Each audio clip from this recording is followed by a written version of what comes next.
हाँ?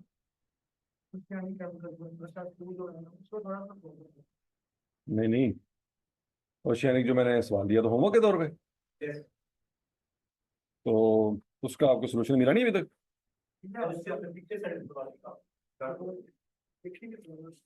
ये पूरा सवाल है ना, इसमें क्या मसला क्या है?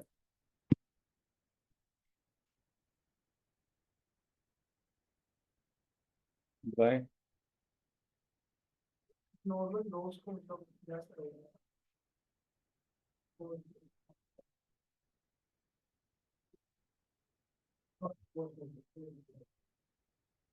ये जॉइंट कॉस्ट, इसमें से बाय प्रोडक्ट माइनस होना था।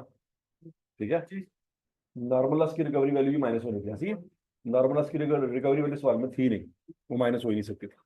अब हमने कहा था कि अगर कोई नॉर्मल लॉस है तो वो अपनी कॉस्ट खुद बर्दाश्त करे, वो इसमें शामिल है, क्योंकि अब नॉर्मल लॉस में कितने यूनिट है यहाँ पे 300, तो 300 की कॉस्ट यहाँ से निकालनी पड़ेगी, रिकवरी वैल्यू नहीं, कॉस्ट। क्यों? क्योंकि वो अपनी कॉस्ट खुद बर्दाश्त करेंगे प्रॉपर लॉस में। तो उसकी कॉस्ट कैसे निकाली हमने?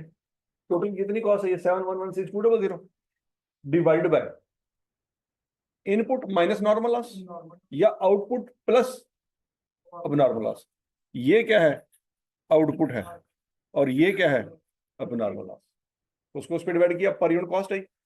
कितने यूनिट है नॉर्मल लॉस के? 300, उससे मल्टीप्लाई कर दिया, तो ये अब नॉर्मल लॉस की क्या आ गई? कॉस्ट। ये अपना बोझ खुद उठाएंगे, माइनस कर दिया। क्यों माइनस कर दिया? क्योंकि बाकी की कॉस्ट बाकी के यूनिट्स में डिवाइड होगा। लॉजिक समझ आइए। तो 7074467 को यहां पे रखा हमने। अगर ये कॉस्ट हम यहां पे रख देते तो क्या होता? अब नॉर्मल लॉस की कॉस्ट भी इन दोनों को बर्दाश्त करनी पड़ती।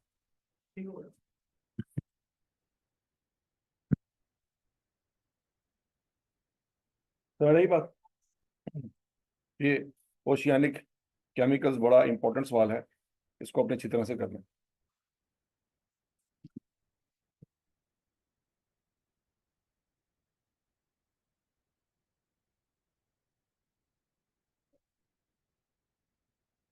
वो नहीं हुआ अभी तक? अच्छा चले, इसको मैं आपको वीडियो सोल्यूशन सेंड करता हूँ।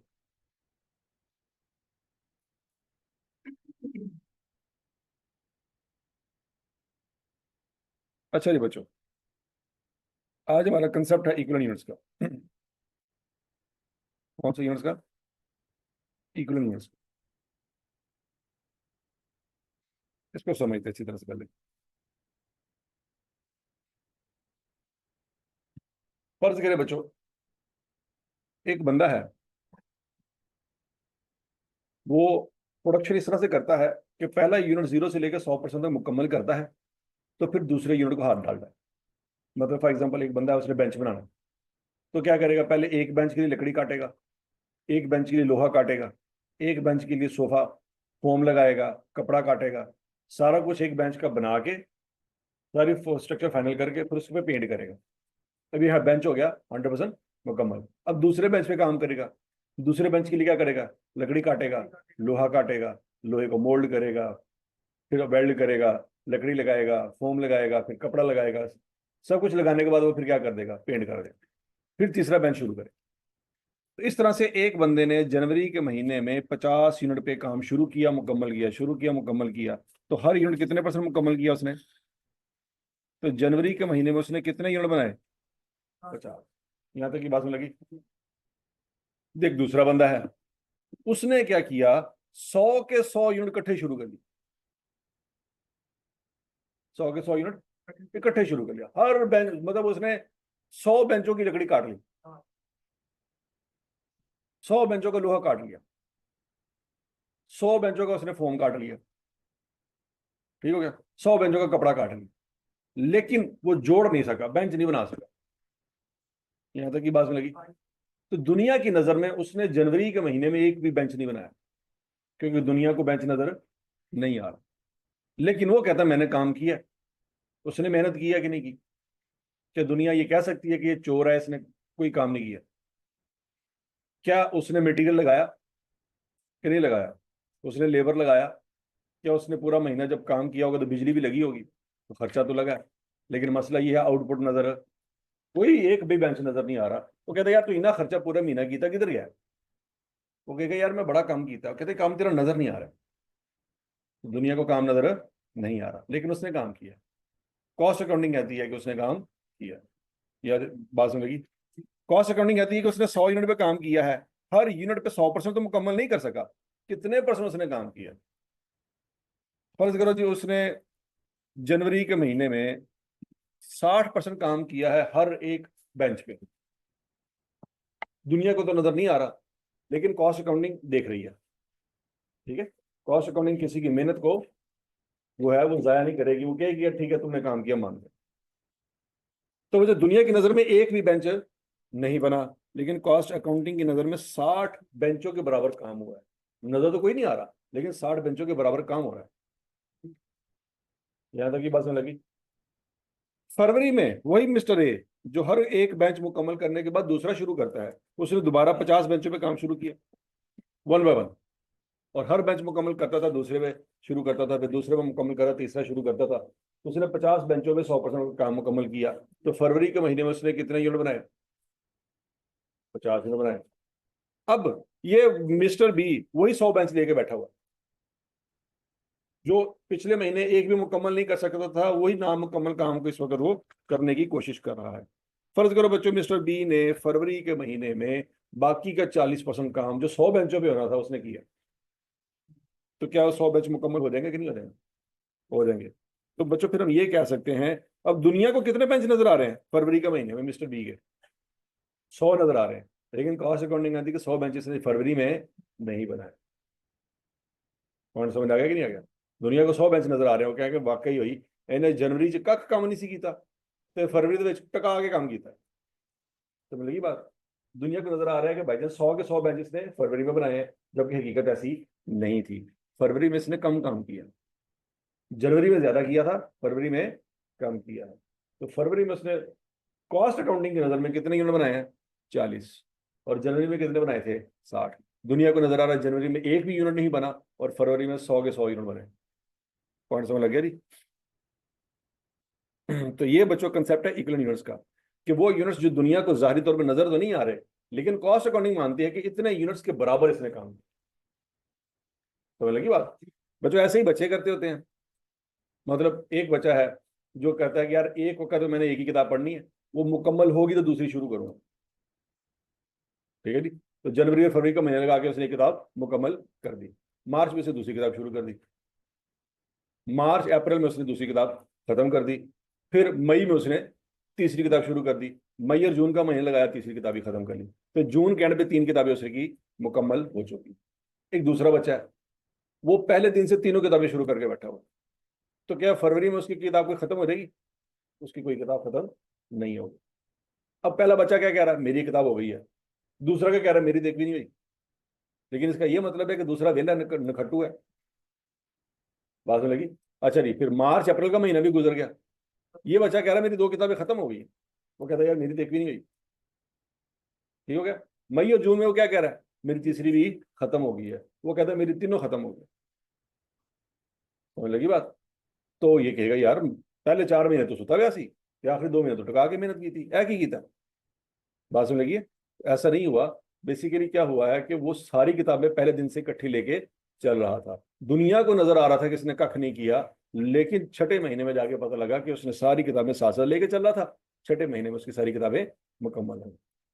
तो लॉजिक समझ आइए जी? तो एक बंदा है जो पहले काम शुरू करता है, जब तक खत्म ना हो दूसरा शुरू नहीं करता। और दूसरा है वो कहता है मैं सारे काम इकट्ठे लेके चलूंगा। तो दोनों अपने अपने हिसाब से काम कर रहे हैं। ठीक हो गया जी? यहाँ तक की बात समझेगी बच्चों? अब यही चीज बच्चों आपके पेपर में भी काउंट होती है। आप पेपर देने गए, पहला सवाल 100% ठीक किया, आपने कहा मैं तब उस वक्त तक दूसरा सवाल शुरू नहीं करूंगा जब तक पहला मुकम्मल ना रहे। ठीक है जी? उसने पहला सवाल मुकम्मल किया, 100%, 20 नंबर आ गए। फिर दूसरा सवाल शुरू किया, 100%, 20 नंबर। फिर तीसरा सवाल शुरू किया, 100%, 20 नंबर। चौथा सवाल शुरू किया, 20%, 100%, 100% मुकम्मल हो गया। तो 4 साल उसने मुकम्मल किया। तो कितने नंबर आ गए उसके? 80। ठीक है जी? बोलो सही। चलो इसको 80 नहीं लगाते।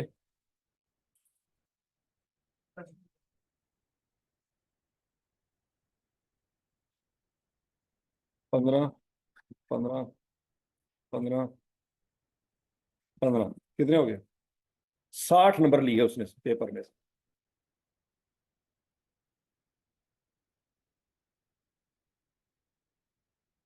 ठीक हो गया जी। अब मिस्टर बी की तरफ आते हैं। मिस्टर बी ने पहला सवाल किया 50%। कितने परसेंट? 15 नंबर का सवाल था, लेकिन आधा किया उसने। तो इसका मतलब है उसको 7.5 नंबर मिलेंगे उसमें से। जो एग्जामिनर चेक कर रहा होगा कि उसको 0 नंबर लगाएगा? जीरो नहीं लगाएगा, उसको 7.5 नंबर दे देगा। दूसरा क्वेश्चन उसने किया 70%, बाकी मुकम्मल नहीं कर सका, तो उसके भी 15 नंबर थे टोटल। तो कितने नंबर मिल जाएंगे? 10.5 उसको वहां से मिल गया। तीसरा क्वेश्चन उसने किया 20%। कितना मिल जाएगा? 3 नंबर। चौथा क्वेश्चन किया उसने 60%। कितने मिल जाएंगे? पांचों क्वेश्चन उसको आता ही नहीं था, छोड़ दिया उसने। छठा क्वेश्चन किया उसने 40%। और सातवां क्वेश्चन किया उसने 10%।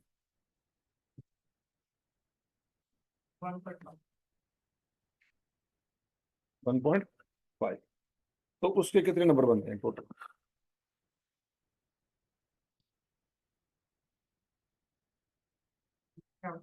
है 37.5।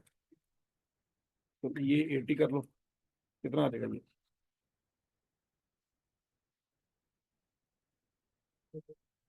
ये 40 कर लो।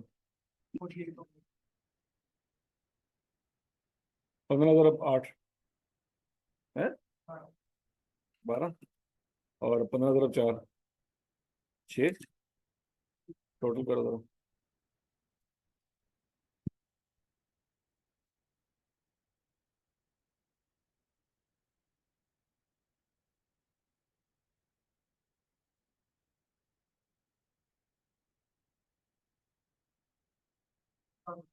51।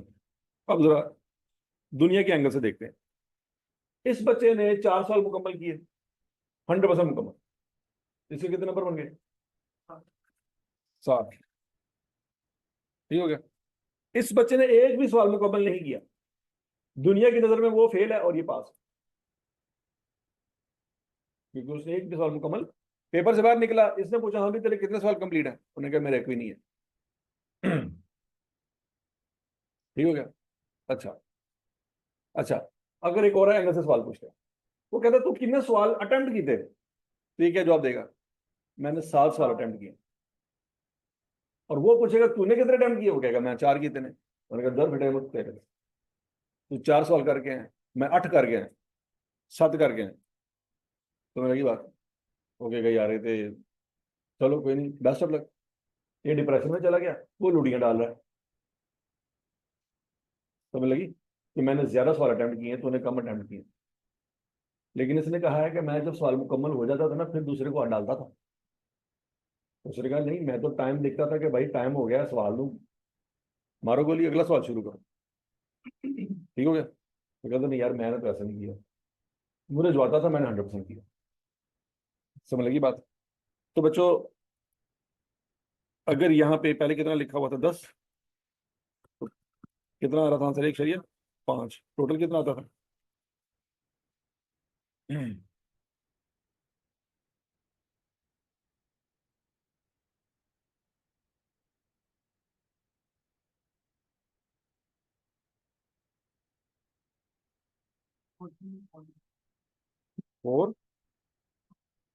4.5। ठीक हो गया। अब बच्चों देखो, इसने 4 सवाल मुकम्मल किए, दुनिया की नजर में उसने एक भी सवाल नहीं किया। आई कैप एग्जामिनर की नजर में उसने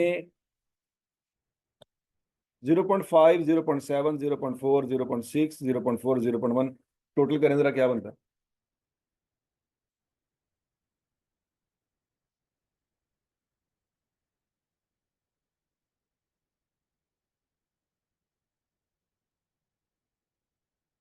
की फायदा थोड़े कैलकुलेटर 1.9 दर फटे यार इससे। अब बगैर कैलकुलेटर तो कर ले, उसी कैलकुलेटर फाड़ के भी नहीं काट सकते, है नहीं। 2.7, ठीक है जी। अब आई कैप एग्जामिनर की नजर में उसने 2.7 क्वेश्चन किए हैं। कितने क्वेश्चन किए हैं? उसके मुताबिक उसने कितने सवाल किए हैं? 7, ठीक है। लेकिन आई कैप एग्जामिनर की नजर में उसने कितने सवाल किए हैं? 2.7। इसने कितने किए हैं? 4। समझ लगी?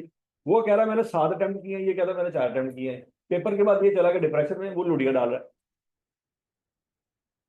समझ लगी? तो पेपर में पास कौन होगा? ये वाला। और वो, समझ आ रही बात? क्यों? क्योंकि उसको लगता है कि उसने 7 अटेम्प्ट किए हैं, जबकि उसने 7 अटेम्प्ट नहीं किए, 2.7 अटेम्प्ट किए। इफेक्टिवली पेपर में इफेक्टिव मार्क्स लगते होते हैं। एग्जामिनर कभी ये नहीं देखता कि पूरा सवाल कंप्लीट होगा तभी नंबर दूंगा, अगर सवाल आधा रह गया तो मैं 0 नंबर दूंगा, ठीक है। तो वो जितना भी सवाल हुआ है उसके हिसाब से नंबर देता है, तो बच्चों उसके 40 5 नंबर आएंगे और इसके 60 नंबर आएंगे, ठीक हो गया। लेकिन आपने पेपर में ये काम नहीं करना कि पहला मुकम्मल होएगा तो दूसरा शुरू करना, ठीक है। ये बीए का एग्जाम है, आप सीए का एग्जाम दे, ठीक है, ये बात याद रखनी। और समझ लगी है इक्विवेलेंट क्वेश्चन का कंसेप्ट क्या है? ठीक है जी बच्चों, तो बोलो तो सही।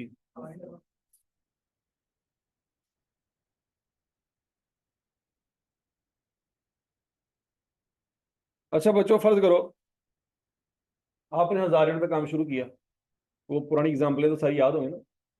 1000 यूनिट पे काम शुरू किया, मटेरियल लगा, लेबर लगा, ओवरहेड लगा, तीनों को मिला के खर्चा हुआ 1 लाख रुपया। याद आ रहा है कुछ कुछ? बोलो तो सही।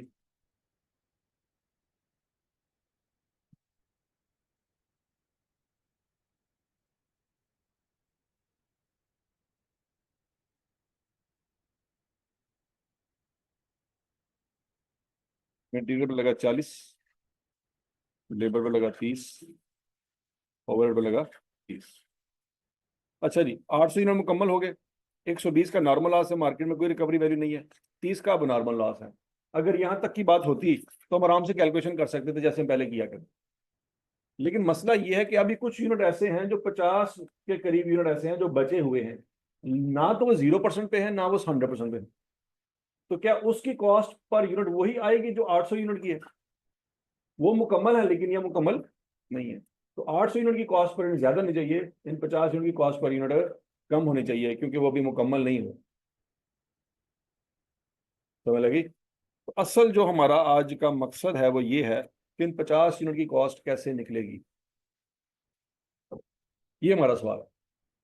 समझ लगी बात? तो बच्चों इसको देखते हैं दोबारा एक एंगल से।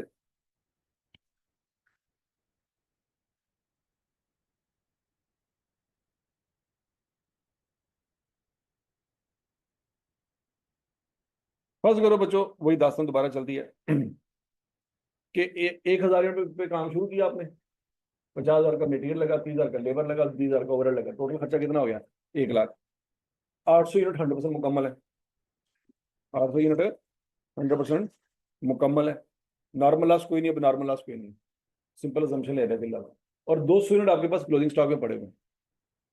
200 यूनिट क्लोजिंग स्टॉक में पड़े हुए हैं। क्या बच्चों मैं अब ये कर सकता हूँ कि इस 1 लाख को 1000 पे डिवाइड कर दूं? नॉर्मल लॉस तो कोई नहीं, नॉर्मल लॉस भी कोई नहीं। तो बच्चों मैं 1 लाख को अगर 1000 पे डिवाइड करूंगा तो आंसर गलत आएगा। क्यों? क्या मैंने एक्चुअल में 1000 यूनिट बना लिए हैं? एक्चुअल में 1000 यूनिट नहीं बने। मेरा 1 लाख का खर्चा 1000 यूनिट पे पूरा डिस्ट्रीब्यूट नहीं हुआ। मेरा 1 लाख का खर्चा 800 पे तो पूरा डिस्ट्रीब्यूट हुआ है, लेकिन बाकी 200 पे सिर्फ 40% डिस्ट्रीब्यूट हुआ, क्योंकि वो मुकम्मल नहीं हुए। तो अगर तो मुकम्मल हुए होते तो बच्चों मैं 1 लाख को 1000 पे डिवाइड कर देता, क्योंकि नॉर्मल लॉस कोई नहीं, अब नॉर्मल लॉस कोई नहीं। ठीक हो गया? लेकिन मसला ये है कि वो जो 200 यूनिट हैं वो 100% मुकम्मल नहीं हुए। तो सोच समझ के जवाब देना मुझे क्या करना चाहिए, ये 1 लाख रुपए को कैसे डिस्ट्रीब्यूट करना चाहिए? हाँ हाँ जी, हमें ये करना चाहिए बच्चों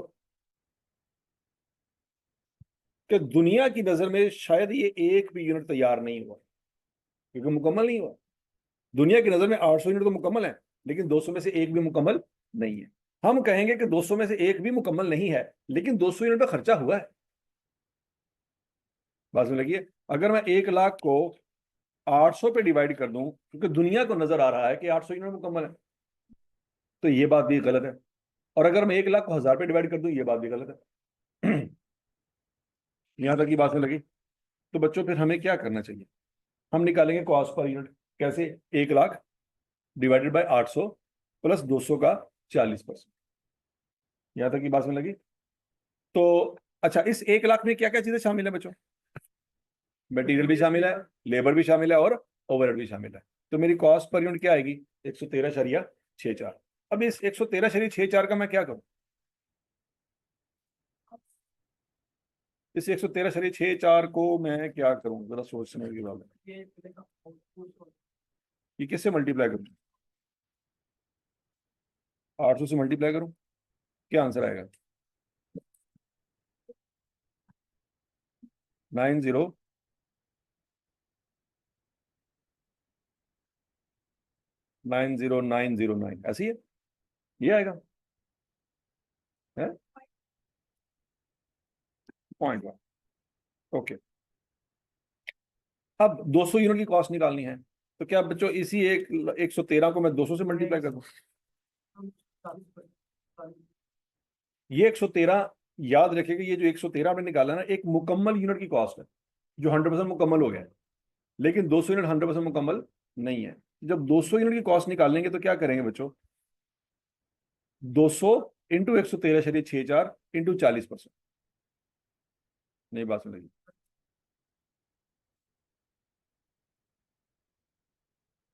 फिर देखो, दुनिया की नजर में एक भी यूनिट मुकम्मल नहीं है, लेकिन कॉस्ट अकाउंटिंग की नजर में 80 यूनिट मुकम्मल है। 200 इंटू 40%, कितने यूनिट मुकम्मल है? 80 यूनिट। तो इन 80 यूनिट को 113 से मल्टीप्लाई होना चाहिए, 200 से नहीं मल्टीप्लाई होना चाहिए। तो लगी बात? क्या आंसर आता है? 9091.2। सोच लो। और अगर हम इनको जमा करें, 90909 प्लस 9091, दोनों को टोटल करें, क्या आता है?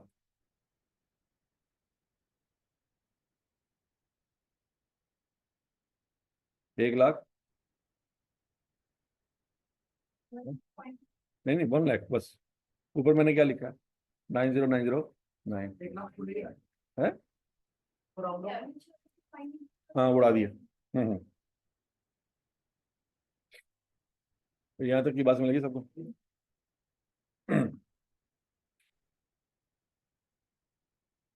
ये क्लियर है ना? वैसे क्लोजिंग स्टॉक में कितने यूनिट पड़े हैं? 200। दुनिया को एक भी नजर नहीं आ रहा। तो कॉस्ट अकाउंटिंग कहती है कि ना 200 है ना 0 है। कितने हैं? 80 है। 80 कैसे? 200 यूनिट पे 40% काम हुआ पड़ा है। तो अगर हम मुकम्मल यूनिट की कैलकुलेशन करें तो मुकम्मल यूनिट हमारी नजर में 80 बने। तो 200 को 113 से मल्टीप्लाई नहीं करेंगे। हाँ, 80 को 113 से मल्टीप्लाई कर सकते हैं, क्योंकि 80 यूनिट मुकम्मल है। नहीं बात हो जाएगी।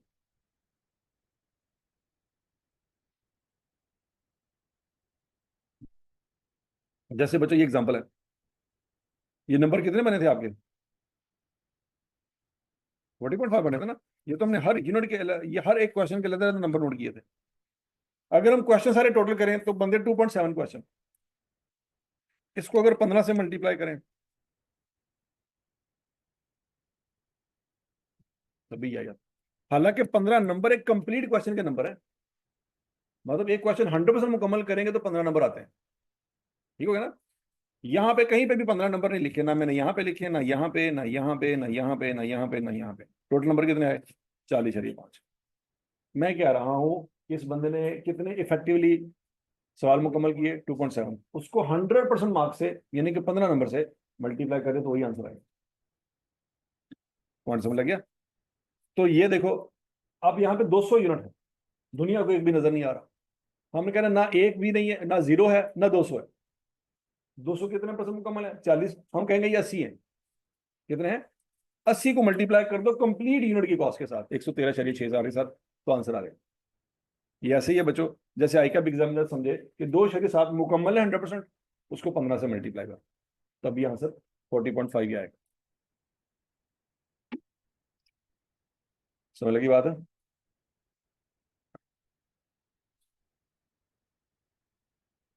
अच्छा जी, अब बच्चों ये कॉस्ट, यहां तक का प्रोसेस समझ आ गया सबको कि नहीं समझ आया? अब सिनेरियो नंबर 2। अच्छा एक मिनट हटो, क्या इस 113 में सिर्फ मटेरियल की कॉस्ट है? हाँ, इसमें मटेरियल की कॉस्ट भी है, लेबर की कॉस्ट भी है और ओवरहेड की कॉस्ट भी है। अच्छा, अगर मैंने मटेरियल की कॉस्ट निकालनी होगी कितनी है, तो उसका तरीका क्या होगा बच्चों? मटेरियल की कॉस्ट कितनी थी? 50,000। 50,000 थी ना? तो 50,000 को मैं अगर 880 से डिवाइड कर दूं तो मेरी सिर्फ मटेरियल की कॉस्ट निकल आएगी। कितनी निकल आएगी? 56.82। तो लगी बात? अच्छा, मेरी लेबर की कॉस्ट कितनी थी? 30,000। और अगर मैं 30,000 को 880 पे डिवाइड कर दूं तो मेरी सिर्फ लेबर की कॉस्ट निकल आएगी। वो कितनी निकलेगी? 34.09। ठीक हो गया? और अगर मैं ओवरहेड की कॉस्ट निकालूंगा कितनी है? 20,000। उसको मैं 880 पे डिवाइड कर दूं तो मेरी सिर्फ लेबर की कॉस्ट निकल आएगी। वो कितनी है? 22.73। समझ लगी? तो इन तीनों को टोटल करके देखो जरा, ये कॉस्ट आती है।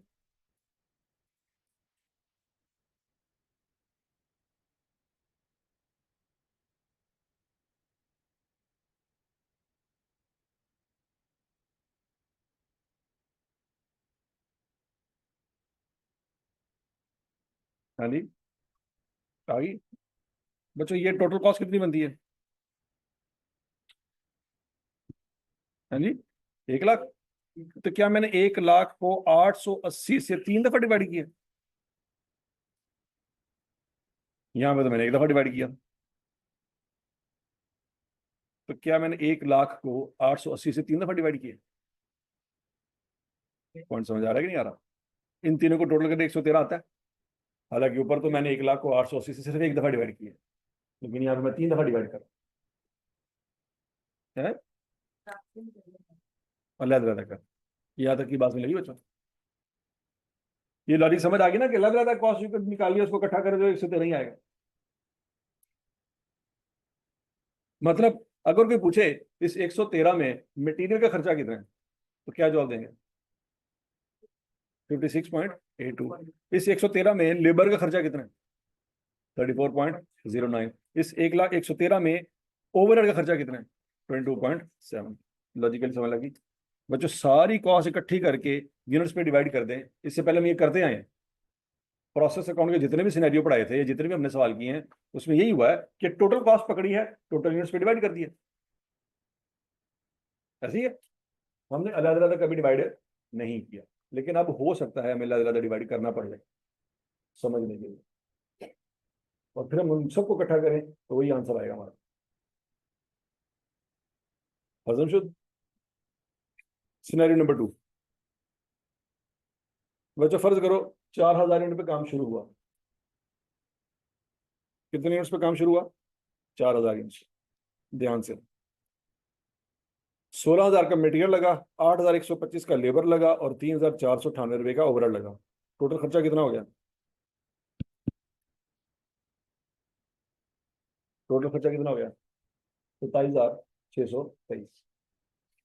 मेरे 100% मुकम्मल जो यूनिट्स हैं वो बने 2,750। नॉर्मल लॉस निकला मेरा 400। अब नॉर्मल लॉस निकला मेरा 150। और क्लोजिंग स्टॉक मेरा निकला 700। कितना निकला? 700। यहां तक की बात नहीं लगी? उन यूनिट्स को जरा टोटल करो, 4,000 बनते हैं कि नहीं बनते?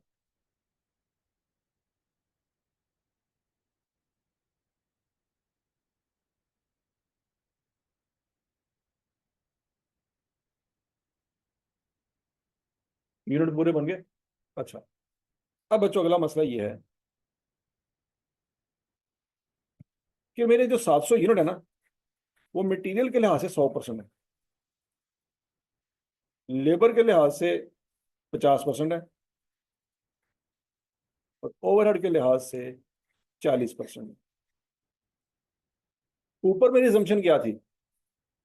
ऊपर मेरी इन 200 यूनिट के बारे में assumption क्या थी?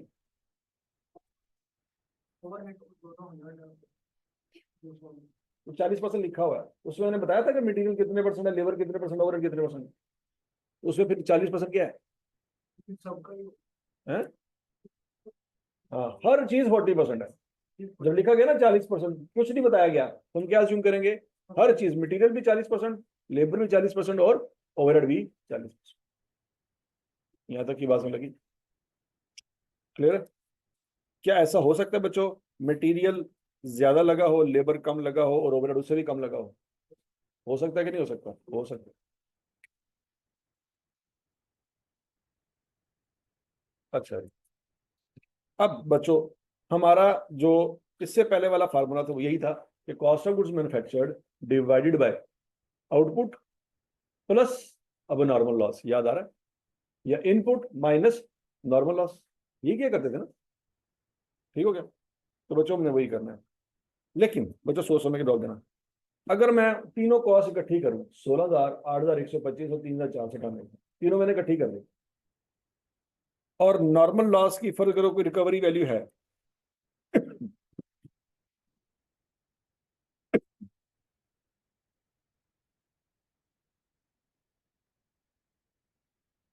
1.75।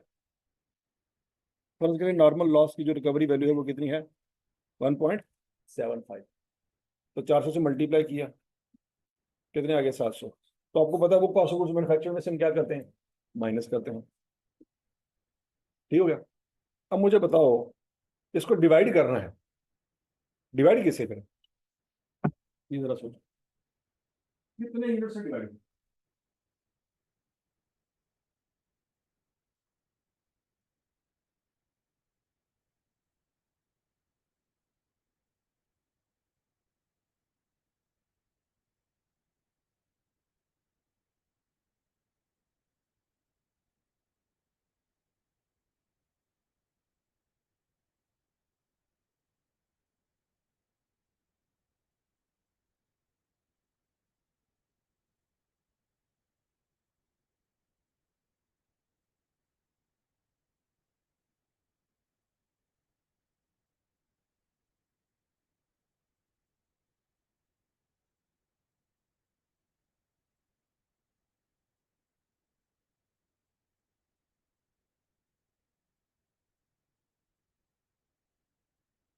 हाँ जी, इससे डिवाइड करेंगे।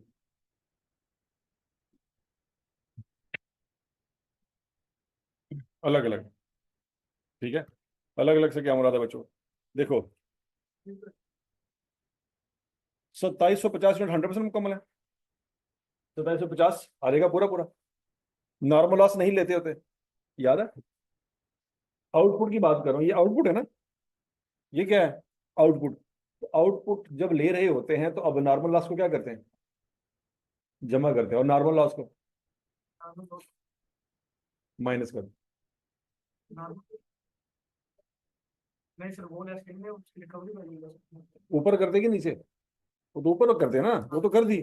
नीचे क्या करते हैं? नीचे नॉर्मल लॉस को हम नहीं लेते हो। ठीक हो गया? अब नॉर्मल लॉस को लेते हैं कि नहीं लेते? प्लस करते हैं कि माइनस करते हैं?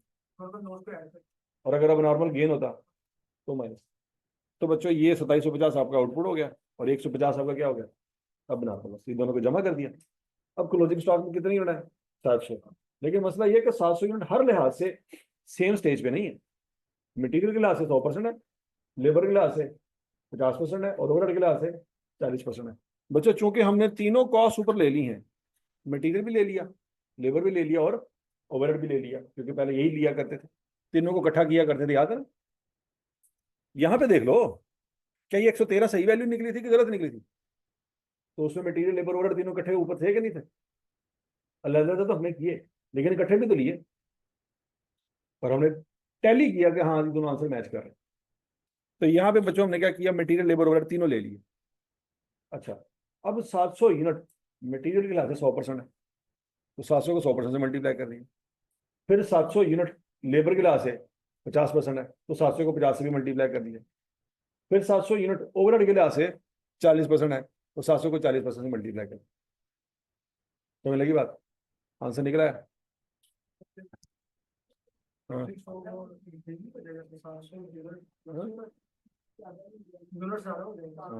तो ये कैलकुलेशन ठीक है कि गलत है? ये कैलकुलेशन गलत है। समझ लगी? इस तरह से कैलकुलेशन नहीं कर कि आपने 700 को 3 दफा ले लिया, तो ये तो टोटल यूनिट 700 से तो बहुत ऊपर चलेगा, क्योंकि 700 100% का मतलब नहीं है ना। 700 तो वैसे के वैसे ही आ गया।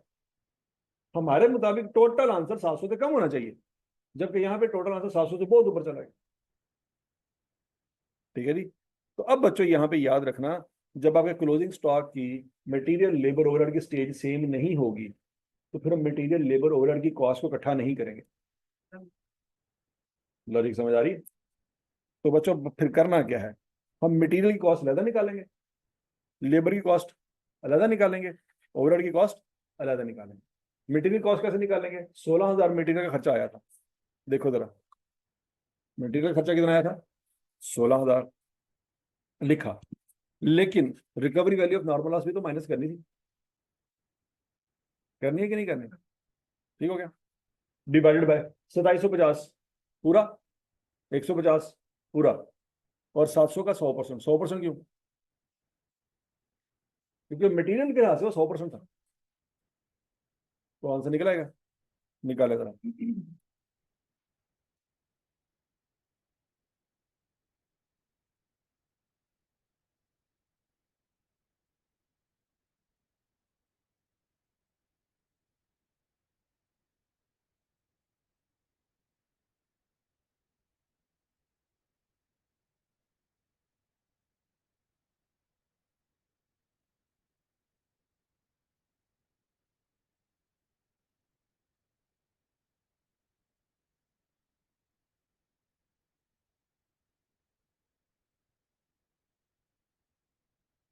हाँ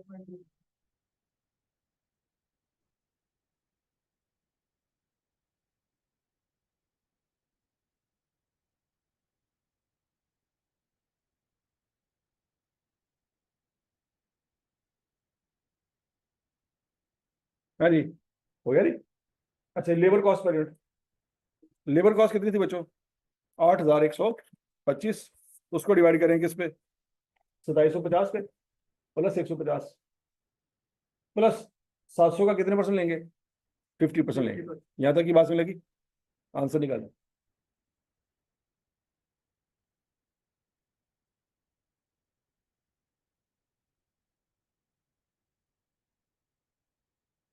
टू पॉइंट फाइव।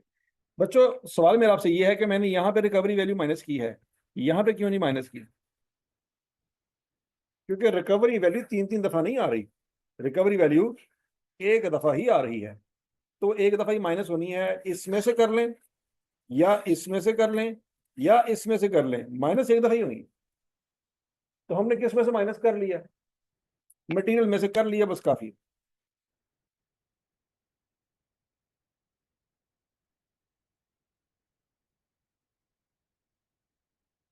देखिए हाँ ठीक है, हम बेसिकली ये नहीं कहते, हम ये कहते हैं कि जो भी कॉस्ट एलिमेंट सबसे पहले आ रहा है ना, उसमें से माइनस कर। मतलब यहाँ पे तो मटेरियल पहले आ रहा है, तो इसमें से माइनस कर देंगे।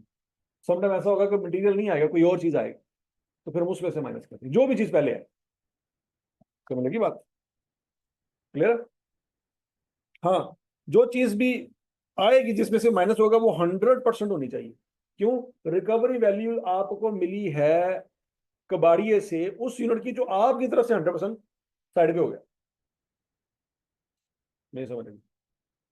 देखो जो क्लोजिंग स्टॉक है वो तो 50% मुकम्मल है, उसमें से भी तो कोई ना कोई खराब निकलने थे, उसमें से तो निकलने की शायद नौबत नहीं आई होगी, वो तो भी मुकम्मल नहीं हुए। मुकम्मल जब होंगे हो सर उसमें से भी कुछ यूनिट खराब निकले, कबाड़ी उसमें से भी ले जाए। तो क्लोजिंग स्टॉक में से वो स्क्रैप वैल्यू माइनस नहीं कर सकते, क्योंकि उसमें तो अभी निकलना बाकी है। क्या चीज पहले मुकम्मल हो चुकी है? मटेरियल। तो मटेरियल में से माइनस करो। नहीं समझ, ठीक है। तो 700 एक दफा माइनस करेंगे। फिर अगला सवाल ये है, सर अगर 700 एक दफा माइनस किया है तो 2750 से दो दो दफा डिवाइड क्यों कर रहे हैं? इसलिए 2750 बच्चों हर दफा डिवाइड हो रहा है। ये 1600 का खर्चा 2750 पे भी हुआ है। ये 8125 का खर्चा 2750 पे भी हुआ है। और ये 3498 का खर्चा 2750 पे भी हुआ है। ये तीनों खर्चे 2750 पे हुए हैं, तो तीनों जगह पे 2750 आएगा। नहीं बात समझ।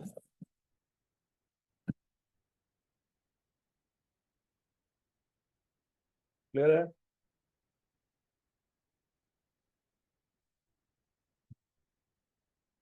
अच्छा जी, बच्चों ओवरहेड की कॉस्ट कितनी है जी?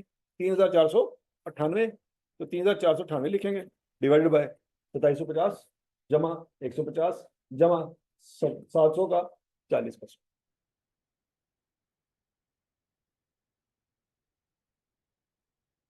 क्या आ गया आंसर? 1.5।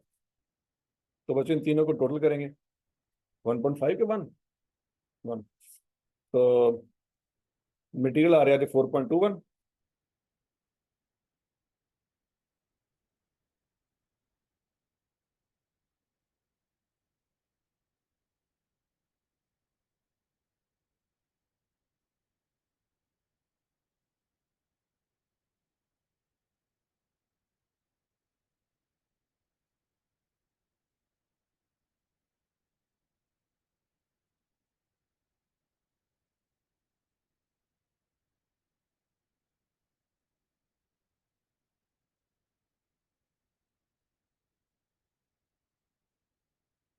ठीक है, तो इन तीनों को टोटल करेंगे बच्चों। टोटल कॉस्ट की आ रहेगी 7.85। अब ये 7.85 जो कॉस्ट आई है ना, ये एक यूनिट को 100% मुकम्मल करने की कॉस्ट।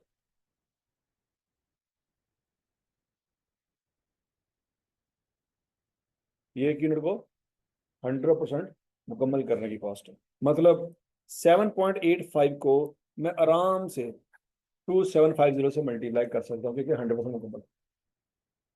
कौन सा निकालेंगे आप?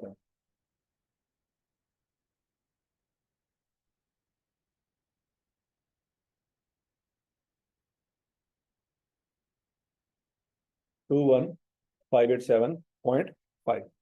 अच्छा, जो 400 यूनिट तबाह हुए हैं वो उसके तो कबाड़िया पैसे दे देगा। कितने? 700। और ये 150 यूनिट भी मुकम्मल कॉस्ट लगेगी इसके ऊपर, क्योंकि इसके बारे में उसने नहीं बताया कि 50% है, 60%, 70% है। तो हम यही ज्यूम करेंगे 100%।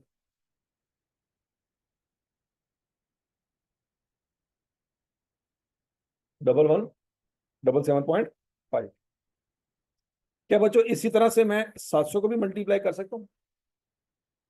7 कितना था आंसर? 7.85। क्या मैं 7.85 को 700 से मल्टीप्लाई कर सकता हूँ? नहीं कर सकता। तो क्या मैं 7.85 इंटू 700 इंटू 50% कर सकता हूँ? जैसे मैंने ऊपर किया था। ऊपर मैंने क्या किया था? 113.64 इंटू 200% इंटू 40%। क्या ये वाली हरकत मैं नीचे कर सकता हूँ? नहीं कर सकता। क्यों नहीं कर सकता? क्योंकि वो 200 यूनिट हर लिहाज से 40% थे, जबकि 700 यूनिट हर लिहाज से 40% या 50% नहीं है। जैसे मटीरियल की कोई और स्टेज है, लेबर की कोई और स्टेज है, और ओवरहेड की कोई और स्टेज है। तो बच्चों इसलिए फिर 700 की कैलकुलेशन 3 दफा करनी है हमने। 3 दफा करनी है। 3 दफा। 700 यूनिट मटेरियल की कॉस्ट 4.25। कितनी स्टेज है? 100%। आंसर निकालें। है 2975। 700 यूनिट 50% इंटू 2.5 लेबर की कॉस्ट 825। 700 unit into 40% into 308।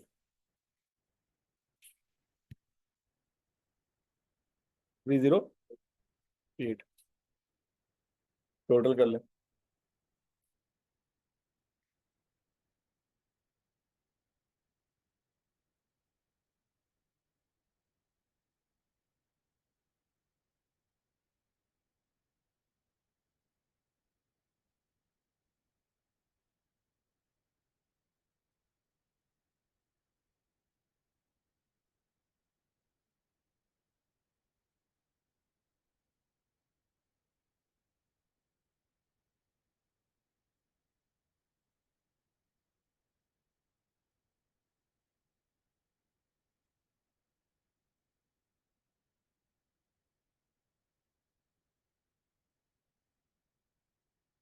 हो गई। तो बच्चों 4158 यहाँ पे लिखें, तीनों चारों को टोटल करें, आंसर निकालें क्या आता है।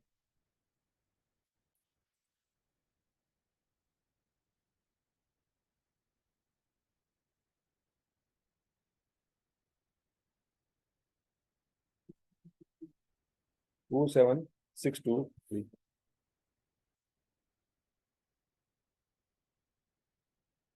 समझ लगी? यहाँ तक कोई एतराज?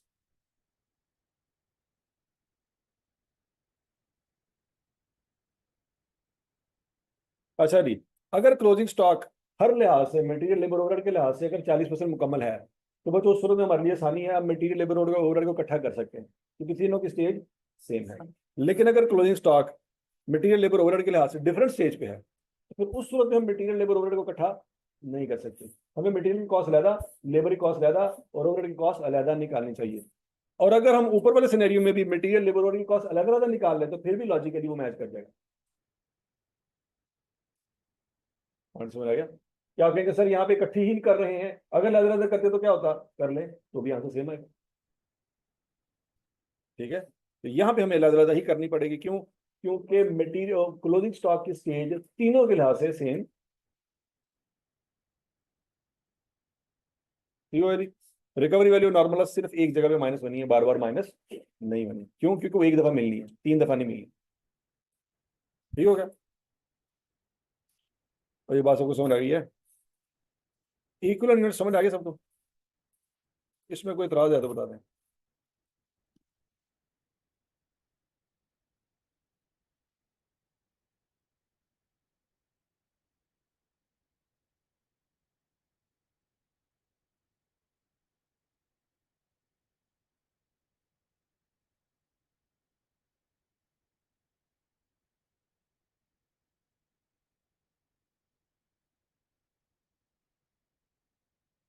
तो ये सवाल देखते हैं।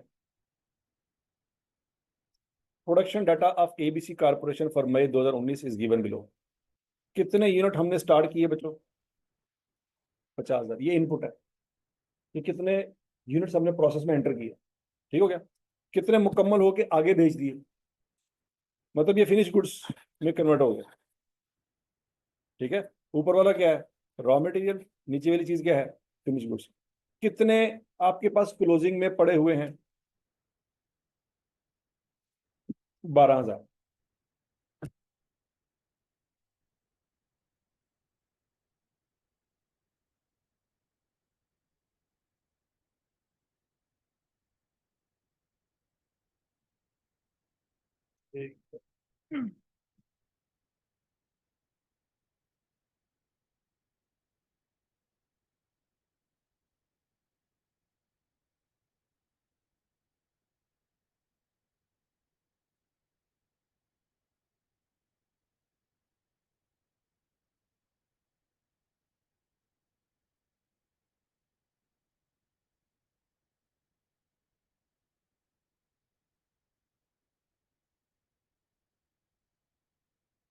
अच्छा जी, ओपनिंग स्टॉक में कितने, क्लोजिंग स्टॉक में कितने पड़े हुए हैं? 12,000। और ओपनिंग स्टॉक में कितने पड़े हुए हैं? 8,000। तो बच्चों ये अकाउंट बना के देखो, यूनिट्स के हिसाब से मैच कर रहा है, सिर्फ यूनिट के हिसाब से। 50,000 यूनिट पे काम शुरू हुआ,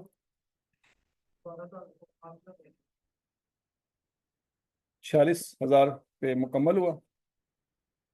क्लोजिंग स्टॉक में कितने पड़े हुए हैं? 12,000। ओपनिंग स्टॉक कितना है? तो ओपनिंग स्टॉक बच्चों इधर ही आएगा ना। मैच करो जरा, मैच होते हैं हो रहे। इसका मतलब ये हुआ बच्चों, इसमें इस सवाल में कोई नॉर्मल लॉस या नॉर्मल लॉस नहीं। अच्छा, अब आगे। The beginning work in process was 90% complete regarding direct material. Opening stock कितने परसेंट कंप्लीट है? 90%। 40% complete regarding conversion cost. Conversion cost से क्या मुराद है? लेबर और ओवरहेड दोनों की स्टेज सेम है, तो जिन जिन चीजों की स्टेज सेम होगी उनको इकट्ठा कर सकते हैं। मटेरियल लेबर ओवरहेड जब तीनों की स्टेज सेम थी, तीनों को इकट्ठा कर सकते थे। यहाँ पे लेबर और ओवरहेड की स्टेज क्या है? सेम है उसको इकट्ठा कर सकते हैं, मटेरियल की स्टेज सेम नहीं है तो उसको इकट्ठा ना करें। यहाँ तक की बात समझ लगी। The ending work in process inventory was 60% complete regarding direct material and 30% complete regarding conversion cost. Material के लिहाज से कितने परसेंट है जी? 60%। लेकिन लेबर और ओवरहेड के लिहाज से कितने परसेंट मुकम्मल है जी? 30%।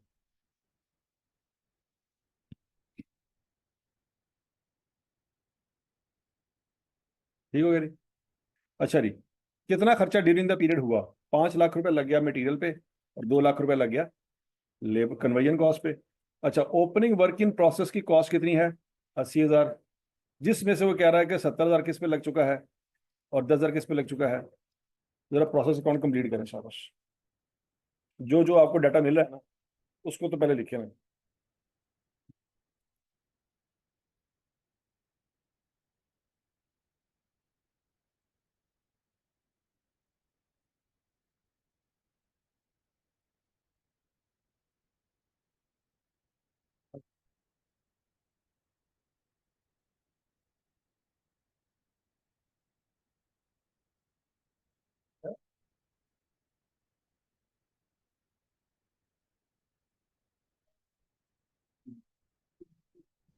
अभी करते हैं। अच्छा जी, यहाँ तक की बात समझ आ गई बच्चों? प्रोसेस अकाउंट आपने बना लिया, जरा मैच कर ले शाबाश। अभी आपको आउटपुट की कॉस्ट नहीं पता, लेकिन जो पता है वो तो बना लेना। 8,000 यूनिट लिख लिया, 50,000 खर्चा लिख लिया, 80,000, 5 लाख, 2 लाख, टोटल खर्चा कितना हो गया? 7,80,000। आउटपुट कितना है? 46,000 यूनिट्स। और क्लोजिंग स्टॉक कितना है? 12,000 यूनिट्स। इस सवाल में कोई नॉर्मल लॉस नहीं है, कोई भी नॉर्मल लॉस। ठीक हो गया? अच्छा, अब बच्चों जरा बातें ध्यान से समझनी आप। ये जो ओपनिंग स्टॉक के 8,000 यूनिट है, इस पे जो 80,000 का खर्चा हुआ है, इस महीने में हुआ है कि पिछले महीने में हुआ है? पिछले महीने में। लेकिन क्या ये यूनिट मुकम्मल है? अगर ये मुकम्मल होते तो फिर आगे चले जाते। यहाँ पे क्या कर रहे हैं? मुकम्मल करेंगे तो आगे जाएंगे। अच्छा, मटेरियल लिहाज से कितना मुकम्मल है? 90%। और कन्वर्जन कॉस्ट के लिहाज से कितने परसेंट है? नहीं बताया? देखो थोड़ा सा, ढूंढो ढूंढो ढूंढो।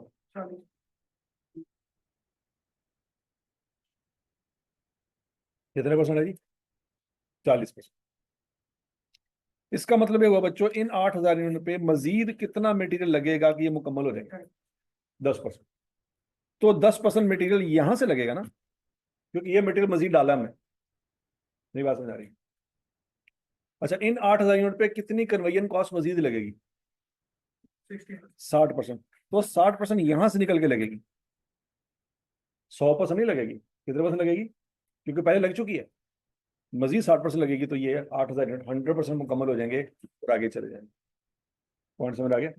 अच्छा, अब बच्चों सवाल में उसने कहा है कि आपने इक्विवेलेंट यूनिट्स की कैलकुलेशन करनी है। Work done during the may only means FIFO method. क्या आपने इक्विवेलेंट यूनिट्स कैलकुलेट करने हैं फाइफो बेसिस पे? किसकी बेसिस पे? फाइफो बेसिस पे। अब फाइफो का मतलब क्या होता है? मैंने आपको जनरल बायो प्रोडक्ट में पढ़ाया था कि जब भी ओपनिंग स्टॉक आएगा तो आएगा बताएगा कि मेथड कौन सा है। लेकिन अगर ओपनिंग स्टॉक ना हुआ, क्लोजिंग स्टॉक हुआ, तो उसको बताने की जरूरत नहीं है, क्योंकि आप वेटेड एवरेज लगा लें या फाइफो लगा लें, कोई फर्क नहीं पड़ता। तब चूंकि ओपनिंग स्टॉक सवाल में आ गया है, तो अपने मुंह से कह रहा है कि भाईजान मेथड कौन सा है? फाइफो। अब ध्यान से मेरी बात सुनिए। फाइफो का मतलब है जो यूनिट शुरू में पड़े थे वो तैयार होकर सबसे पहले जाएंगे। इसका मतलब है ये 46,000 यूनिट जो तैयार करके आपने भेजे है ना, उसमें 8 सबसे पहले ये वाले होंगे। और ताजा यूनिट कितने होंगे? ताजा यूनिट 38।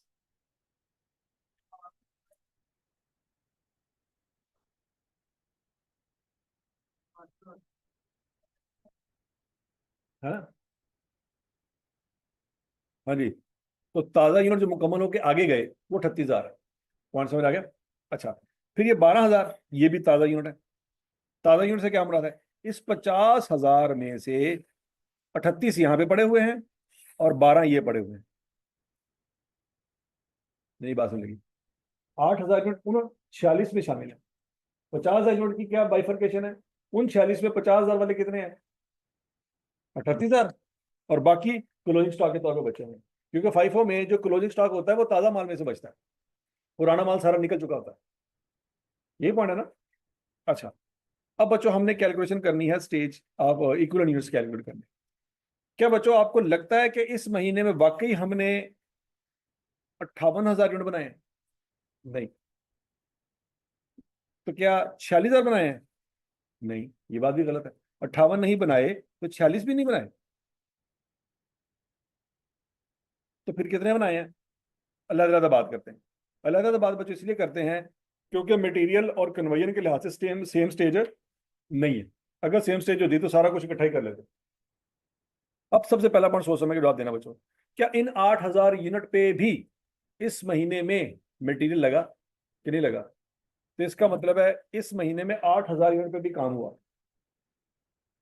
लेकिन 90% काम तो पहले ही हो चुका था। हमने तो देखना है इस महीने में कितना काम हुआ। तो इस महीने में फिर कितना काम हुआ? 8,000 यूनिट पे 10% काम हुआ। लॉजिकली समझ आ गई बात? और जो ताजा माल था 38,000 यूनिट, 100% काम हुआ। वो यूनिट जो इसी महीने में स्टार्ट हुए, इसी महीने में मुकम्मल हुए ताजा माल, वो कितने हैं? 38,000।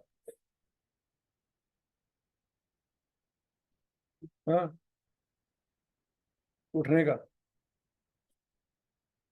है मतलब 9:15 महारानी साहिबा उठती हैं। हाँ,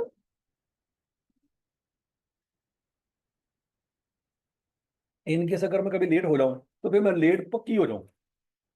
बीच में उठने का क्या फायदा है? सीधा मतलब 9:15 ही उठे हैं। तो कभी क्यामत का टाइम लगा के देखें, इनकेस अगर मैं सो जाऊं सीधी। कोशिश मैं सोचा तो है, मैं थॉट प्रोसेस वहां तक चला तो गया कि लंबी नींद हो ना, मतलब कम से कम 500-600 साल तो बंदा सोए है बस। पता नहीं डायनासोर की उम्र पाई है?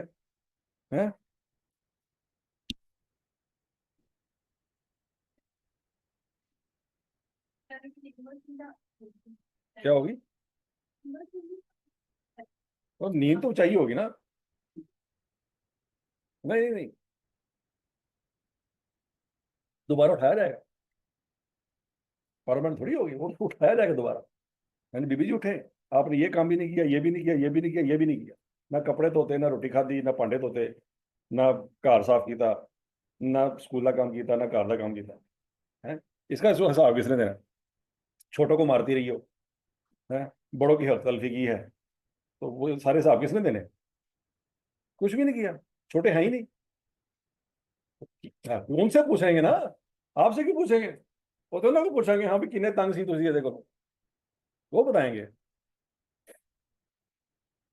अच्छा जी, ओपनिंग स्टॉक पे कितने परसेंट मटेरियल मजीद लगना है इस महीने? 10%। 38,000 यूनिट ऐसे हैं जो 100% इसी महीने में तैयार हुए। और क्या 12,000 यूनिट पे कोई काम नहीं हुआ? 12,000 यूनिट पे भी काम हुआ है। क्या काम हुआ है? मटेरियल के लिहाज से 60% काम हुआ है। तो बच्चों 12,000 के साथ क्या करेंगे? 60% मल्टीप्लाई करें। पॉइंट समझ आ गया? ओपनिंग स्टॉक के साथ लेनी है रिमेनिंग परसेंटेज। जो काम हो चुका वो तो हो चुका, इस महीने कितना काम किया है रिमेनिंग परसेंटेज। और क्लोजिंग स्टॉक के साथ वही परसेंटेज जो उसने आपको दी हुई है, क्योंकि वो काम इसी महीने में हुआ। समझ लगी बात? 8,000 का लिया 10%, 38,000 का लिया 100%, और 12,000 का लिया 60%। टोटल करें आंसर निकाल, आंसर क्या आता है?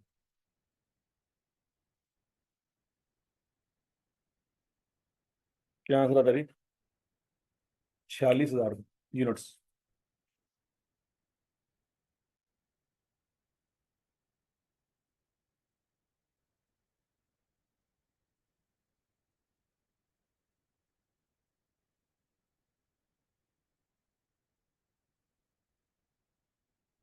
कितना आंसर आता है? 46,000 यूनिट्स। अगला पॉइंट, अब दोबारा देखते हैं कन्वेयन कॉस्ट के लिहाज से। अब याद रखना बच्चों, मैं लेबर और ओवरहेड को इकट्ठा कर सकता हूँ, मैं मटेरियल को भी इकट्ठा कर सकता था अगर उसकी भी सेम स्टेज होती। लेकिन सेम स्टेज नहीं है, उसको मैंने अलग कैलकुलेट कर लिया, लेकिन लेबर और ओवरहेड को इकट्ठे मैं कैलकुलेट कर सकता हूँ। ओपनिंग स्टॉक पे कितना काम हो चुका है, कितना मजीद इस महीने में करना है। तो बच्चों 8,000 का लेंगे 60%, क्योंकि वो काम इस महीने होना है।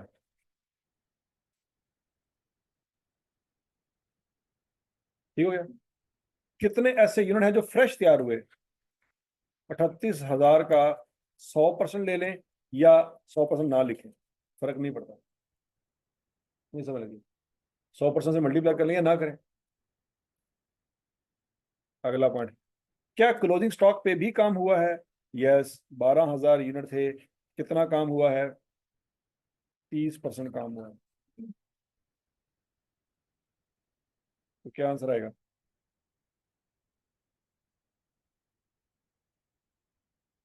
46400।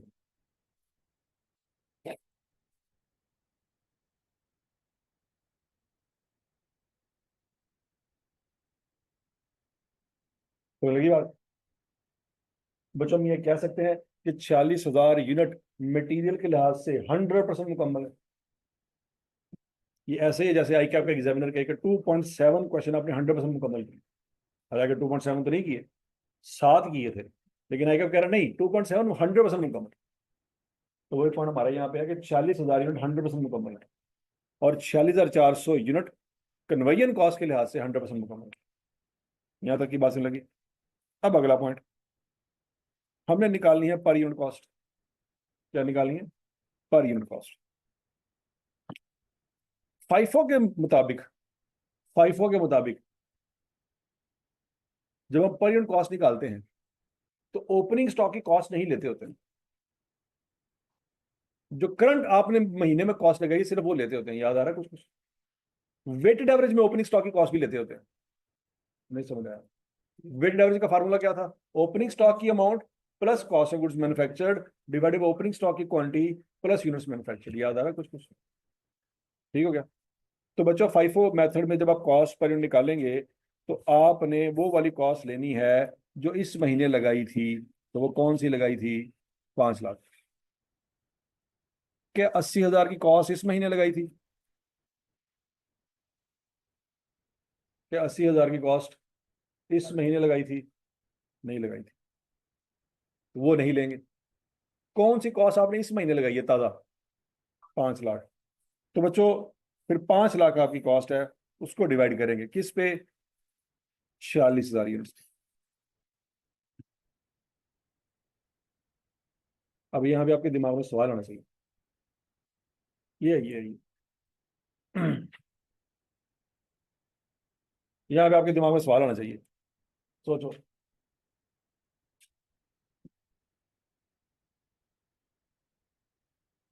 क्या सवाल आना चाहिए?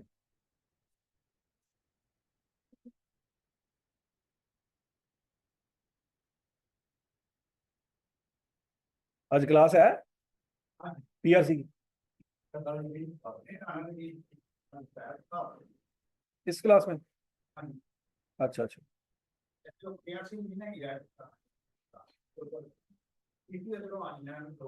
अच्छा अच्छा। फलाना साहब आ गए। हाँ जी, समझ लगी बात। यहाँ पे आपके दिमाग में सवाल होना चाहिए, आ ही नहीं रहा है।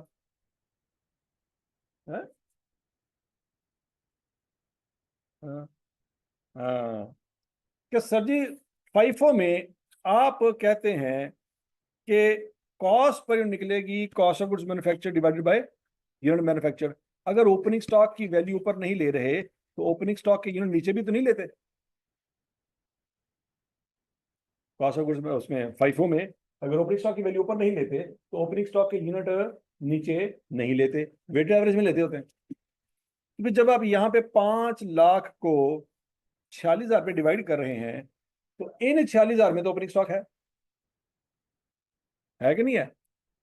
8,000 का 10%, 800 यूनिट ऐसी है। अब मेरा आपसे सवाल ये है, क्या ये 800 यूनिट वो हैं जो पिछले महीने से तैयार हुए आए थे, या ये 800 यूनिट वो हैं जो आपने इस महीने में तैयार किए? ये तो इस महीने में तैयार हुए हैं, तो ये ओपनिंग स्टॉक नहीं है, ये तो वो काम है जो ओपनिंग स्टॉक पे आपने इस महीने में किया, लेकिन वो काम तो इस महीने में किया ना। क्या ओपनिंग स्टॉक के 10% यूनिट पे खर्चा इसमें से नहीं लगा? तो जब उसको डिवाइड करेंगे तो नीचे वो वाले यूनिट भी तो लेंगे ना। नहीं समझ आ रही? देखो, ओपनिंग स्टॉक के कितने यूनिट है?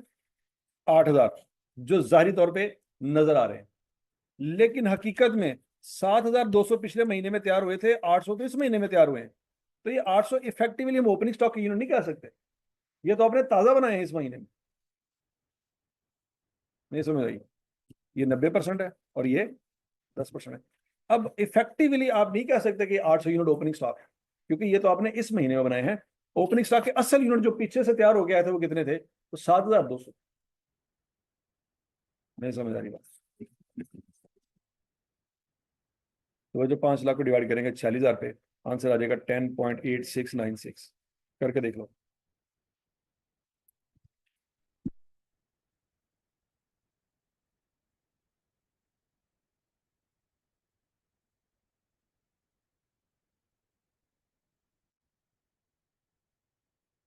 हाँ। ओहो, अभी तो मैं मटेरियल निकाल रहा हूँ ना। क्या निकालूं? मटेरियल। तो 60% वाली बात तो कन्वेयन कॉस्ट में आ रही है।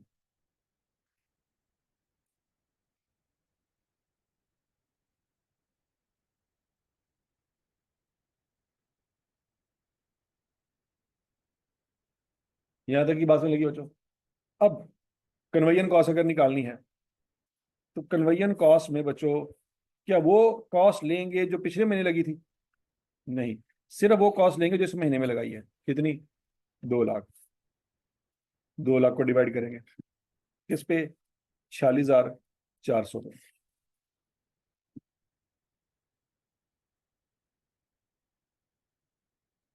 किस पे डिवाइड करेंगे? 46,400 पे। अब फिर वही दिमाग में सवाल आएगा, तो सर 46,400 में तो ओपनिंग स्टॉक दिया है। तो हम कहेंगे ओपनिंग स्टॉक का 40% हिस्सा पिछले महीने में लग चुका था, याद है ना? 40% का मतलब क्या है बच्चों? 8,000 यूनिट थे, उनका 40% पिछले महीने में तैयार था, 60% इस महीने में तैयार किया है। इसका मतलब है 3,200 यूनिट हकीकत में ओपनिंग स्टॉक था, 100% मुकम्मल। लेकिन बाकी कितना बनता है? 4,800 यूनिट्स वो हैं जो इस महीने में तैयार हुए हैं, सारे के सारे। समझ लगी बात? तो बच्चों, ये जो 46,400 में जब डिवाइड कर रहा हूँ ना, तो इसमें ये वाले यूनिट नहीं आ रहे, ये वाले आ रहे हैं जो कि तैयारी इस महीने में हुए। ठीक हो गया? तो 2 लाख डिवाइडेड बाई 46,400, क्यों? क्योंकि 2 लाख में से खर्चा हुआ होगा ना उस पे। तो अगर खर्चा ऊपर आ रहा है तो यूनिट नीचे आने चाहिए ना। ठीक है? तो 2 लाख डिवाइडेड बाई 46,400, कितनी कॉस्ट निकल आएगी बच्चों? 4.3103। टोटल कॉस्ट एक यूनिट को मुकम्मल करने की 100% कितनी निकल आएगी? 15.1799। समझ लगी? तो 15.1799 को 46,000 से मल्टीप्लाई कर देंगे। नहीं सॉरी, 46,000 से नहीं करेंगे। बस यहाँ तक याद रखो, बाकी मैं कल समझाता हूँ आपको। यहाँ तक याद रहेगा?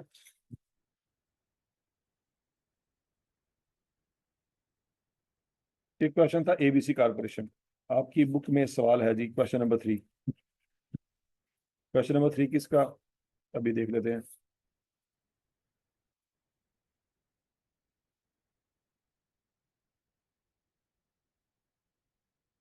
एक्स्ट्रा प्रैक्टिस क्वेश्चन के नाम से हेडिंग होगी आपकी बुक में, चेक कर लीजिएगा, सर्च कर लीजिएगा, उसका क्वेश्चन नंबर 3 है।